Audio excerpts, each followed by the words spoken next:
पिछले क्लास में हम लोगों ने देखा कि विशिष्ट उद्देश्य सामान्य उद्देश्य में क्या अंतर होता है।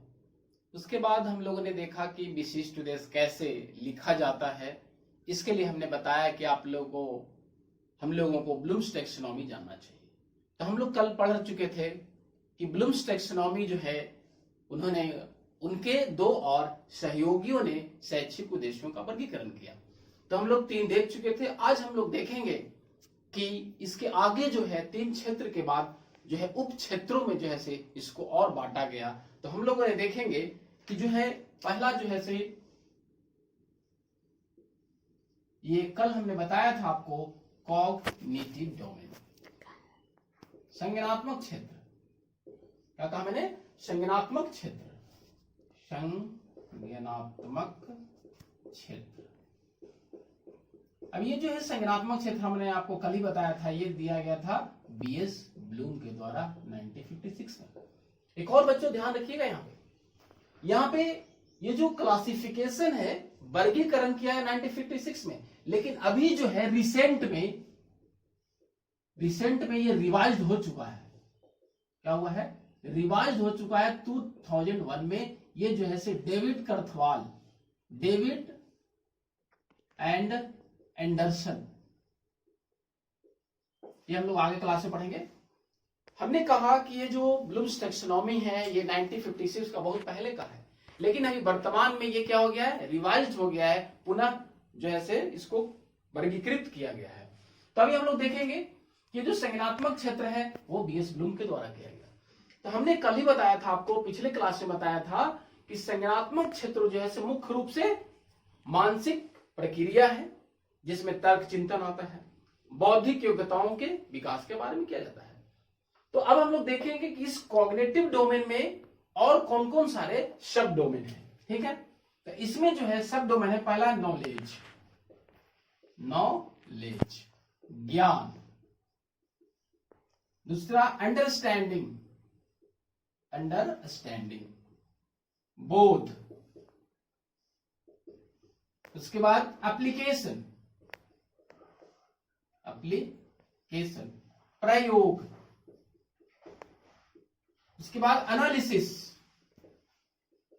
विश्लेषण। उसके बाद सिंथेसिस,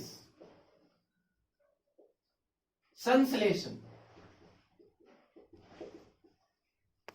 हमने लिखा कि कॉग्निटिव डोमेन संज्ञानात्मक क्षेत्र के अंतर्गत और सारे उपक्षेत्र हैं, knowledge, understanding, application, analysis, synthesis, next and last evaluation,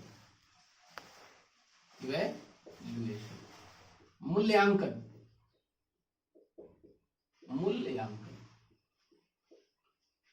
तो अब विशिष्ट उद्देश्य कैसे लिखा जाता है, हमने पहले ही कहा था आपको कि इसी पे बेस्ड होता है।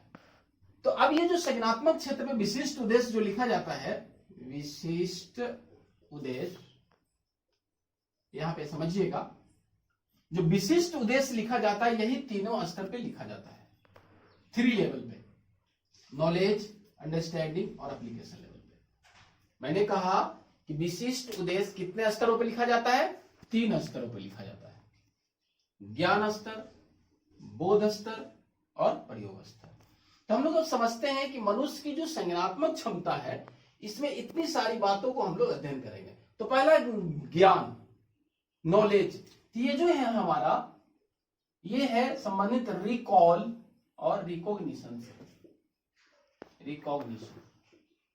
कि अगर कोई बालक या अधिगम करता, जैसे हमने पहले पढ़ाया था, तो अगर आप उसको रिकॉल कर पाते हैं, पुनः स्मरण, रिकॉल कर लेते हैं, या रिकॉग्निशन, पहचान, जैसे छोटा बालक बच्चों को है, हम महात्मा गांधी का पिक्चर, स्वामी विवेकानंद का पिक्चर दिखाते हैं और उसके बाद अगर वो पहचान लेता है तो हम समझेंगे कि उसको क्या है, ज्ञान स्तर का उसको मालूम हो गया। कहने का मतलब हमने कहा कि ज्ञान स्तर में 2 बातें प्रमुख है, पुनः स्मरण और पहचान।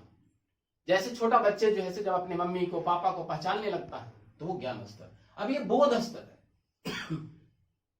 अंडरस्टैंडिंग। बोध स्तर में हुआ कि जैसे उदाहरण स्वरूप हम बच्चे को बताए कि सजीव हो क्या होता है और निर्जीव क्या होता है। तो हमने सजीव के बारे में बता दिया और निर्जीव के बारे में बता दिया। लेकिन अब दोनों में जब अंतर करना सीख गया कि what is the difference between living thing and non living thing, तब जो है से हम कहेंगे कि उस बालक में क्या हुआ, अंडरस्टैंडिंग आ गया, बोध आ गया। ठीक, अब एप्लीकेशन, अब प्रयोग है।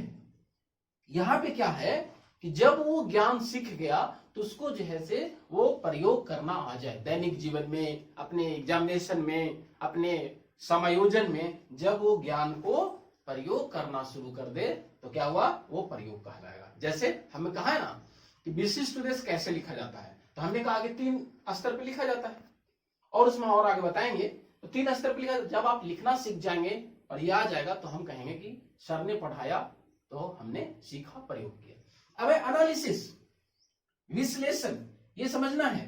विश्लेषण में क्या होता है कि यहां पे विश्लेषण का अर्थ है कि यहां पे कोई भी प्रकरण को, विषय वस्तु को ब्रेक करके पढ़ते हैं, तोड़ तोड़ के पढ़ते हैं, संधि विच्छेद जिसको हम लोग कहते हैं। जैसे सुपरविजन, सुपरविजन, जैसे यहां पे हमने कहा ये है आपका सुपरविजन, ये हम लोग इसको तोड़ेंगे। सुपरविजन, सुपर मीन्स अलौकिक, विजन मीन्स दृष्टि। कैसी दृष्टि, जिसका अलौकिक दृष्टि हो, जिसको आसानी से नहीं देखा जा सके, उसको हम लोग क्या कहते हैं, सुपरवाइजर कहते हैं, जिसको अलौकिक दृष्टि होता है। तो हमने क्या कहा कि विश्लेषण में शब्दों को तोड़ तोड़ कर किया जाता है, पढ़ा जाता है, ब्रेक करके पढ़ा जाता है। और वही जस्ट इसका अपोजिट, यहां पे ध्यान देना है कि विश्लेषण में हमने कहा कि तोड़ तोड़ के पढ़ा जाता है और संश्लेषण में उस तोड़े हुए भाग को एक साथ करना है, वो संश्लेषण कहलाया।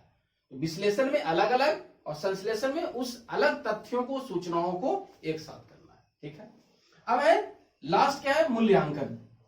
यहां पे अब आप जो सीखे हैं उसका जो है मूल्यांकन जरूरी है। मूल्यांकन कहने का तात्पर्य क्या है, यहां पे जो है इवैल्यूएशन मीन्स कहते हैं वैल्यू जजमेंट, कि मूल्यों का निर्धारण करना कि जो हमने सीखा, कितना सीखा, सीखने के बाद हमने कितना प्रयोग किया दैनिक जीवन में, अपने जो है पढ़ाई में, शिक्षा में हमने क्या प्रयोग किया। तो हमने आपको बताया भी कि संज्ञानात्मक क्षेत्र में जो है कितने डोमेन है, 5, 1 2 3 4 5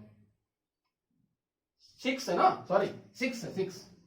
कितना डोमेन है, सब डोमेन 6 हो गया। ज्ञान, बोध, प्रयोग, विश्लेषण, संश्लेषण, मूल्यांकन। तो संज्ञानात्मक क्षेत्र में इतने जो है सब डोमेन होते हैं। तो अभी हमने कहा था आपको कि जो है विशिष्ट उद्देश्य 3 स्तर पे लिखा जाता है। कितने, 3 स्तर पे। तो ये विशिष्ट उद्देश्य जब लिखा जाता है, हम आगे बताएंगे आपको, विशिष्ट उद्देश्य जब लिखा जाता है तो इसमें जो है एक्शंस वर्ब्स हम लोग पढ़ेंगे। क्या पढ़ेंगे, एक्शन वर्ब्स। ये तीनों स्तर में, ज्ञान स्तर, बोध स्तर और प्रयोग स्तर में क्या बतलाया गया है, क्रियात्मक शब्द, एक्शन वर्ब, क्रियात्मक शब्द बतलाए गए। और यही क्रियात्मक शब्द का प्रयोग करते हैं विशिष्ट उद्देश्य लिखने में, ज्ञान स्तर में, बोध स्तर में और प्रयोग स्तर में। क्या करते हैं, यही क्रियात्मक शब्द में, क्रियात्मक शब्दों का विशिष्ट उद्देश्य लिखने में प्रयोग करते हैं। तभी हम लोगों ने क्या देखा कि बीएस ब्लूम ने संज्ञानात्मक क्षेत्र दिया, उसमें जैसे 6 सब डोमेन दिया, ज्ञान, बोध, प्रयोग, विश्लेषण, संश्लेषण और मूल्यांकन। ये हुआ हमारा संज्ञानात्मक क्षेत्र। अब हम लोग देखेंगे भावात्मक क्षेत्र।